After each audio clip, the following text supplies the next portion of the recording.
Pastor Praveen పగడాల అనుమానాస్పద మృతిపై ప్రభుత్వం సమగ్ర విచారణ జరిపించి ఆయన కుటుంబానికి న్యాయం జరిగేలా చూడాలని పోలవరం మండల పాస్టర్స్ ఫెలోషిప్ సభ్యులు క్రైస్తవ సంఘాలు డిమాండ్ చేశారు. ముందుగా మురముల్ల మార్కెట్ సెంటర్ నుంచి పోలవరం తహసీల్దార్ కార్యాలయం వరకు పాస్టర్ ప్రవీణ్ మృతికి నిరసన తెలియజేస్తూ పోలవరం మండల పాస్టర్లు క్రైస్తవ సంఘాల ఆధ్వర్యంలో భారీ ర్యాలీ నిర్వహించారు. ఈ సందర్భంగా పాస్టర్లు మాట్లాడుతూ పాస్టర్ ప్రవీణ్ పగడాలను హత్య చేశారని నమ్ముతున్నామని, ఒక దైవజనుడిని హత్య చేస్తే క్రైస్తవ్యం ఆగిపోతుందనుకుంటే 100 మంది ప్రవీణ్ పగడాల లాంటి వ్యక్తులు పుట్టుకొస్తారని తెలిపారు. ప్రవీణ్ పగడాలది హత్య అని నిర్ధారణ అయితే దోషులను కఠినంగా శిక్షించాలని వందలాది మంది క్రైస్తవులు కదం తొక్కారు. ఈ కార్యక్రమంలో ఫెలోషిప్ ప్రెసిడెంట్ కె ఎలీషా, మాజీ వైస్ ప్రెసిడెంట్ జి బుజ్జిబాబు తదితరులు పాల్గొన్నారు.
రోజు రాష్ట్ర వ్యాప్తంగా ఉన్నటువంటి ప్రజలందరికీ, అలాగే గౌరవ ముఖ్యమంత్రి గారికి, అదేవిధంగా పోలీస్ శాఖ వారికి, మరి క్రైస్తవుల ఐక్యత ప్రకారంగా మా పోలవరం మండలం మరి పాస్టర్ ఫెలోషిప్ తరపున అందరికీ మా హృదయపూర్వకమైన వందనాలు తెలియపరుస్తూ ఉన్నాం.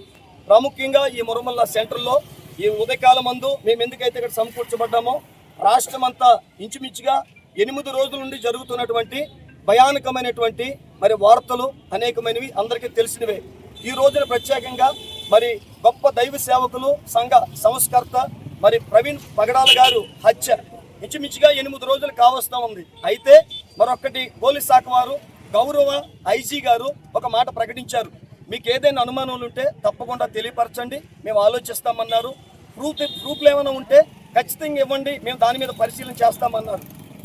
మరి ప్రాముఖ్యంగా పోలీస్ శాఖ వారికి ప్రేమవందనాలు తెలియపరుస్తున్నాం. ఎందుకంటే మీరు చాలా 8 రోజులుగా చాలా విచారణ చేస్తూ ఉన్నారు. అయితే హైదరాబాద్ నుంచి బయలుదేరినటువంటి మరి ప్రవీణ్ గారి యొక్క ఆ యొక్క సీసీ కెమెరా ఫుటేజ్లు అన్నీ కూడా విజయవాడ వరకు ఒకలాగుంటే, విజయవాడ నుండి కొవ్వూరు వరకు మరొకలా మారే. ఒక విషయాన్ని నేను సూటిగా అడుగుతూ ఉన్నాను. మరి ఆయన బండి ఒకవేళ ఆయన ఏమో చాలా జ్ఞాని, చాలా సంపన్నుడు, చదువుకున్న వ్యక్తి, హెడ్లైట్ లేకుండా ఆయన ప్రయాణం ఎలా చేస్తాడండి? ఇంకొకటి అడుగుతున్నా, మరి పెట్రోల్ బంక్ దగ్గర ఉన్నటువంటి వ్యక్తి, లేకపోతే మరో సెంటర్లో బొంకిపాటు దగ్గర సెంటర్లోనో మరో చోట ఆయన తాగి బండి నడపలేకపోతున్నారని చెప్పారు. అక్కడున్న బాడీ లాంగ్వేజ్కి, కొవ్వూరు టోల్గేట్ దాటిన తర్వాత ఉన్న బాడీ లాంగ్వేజ్కి తేడా గమనించారా?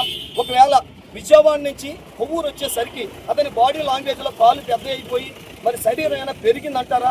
ఒక్కసారి దీని మీద మీరు చర్యలు తీసుకోవాలని దేవుని పేరట మేము కోరుకుంటున్నాం. మరి ప్రాముఖ్యంగా దీని వెనక ఎవరున్నారో ఖచ్చితంగా పోలీసులే నిర్ధారించారు. ఇది యాక్సిడెంట్ కాదు అని. యాక్సిడెంట్ ప్రాంతంలో కూడా అలాంటి దెబ్బలు తగిలేటువంటి పరిస్థితి ఏమీ లేదు. కానీ ఇది విధి విరుద్ధంగా రోజుకొక ప్రకటన. మరో ప్రాముఖ్యమైనటువంటి విషయాన్ని పోలీస్ శాఖ వారిని కోరుకుంటున్నాను.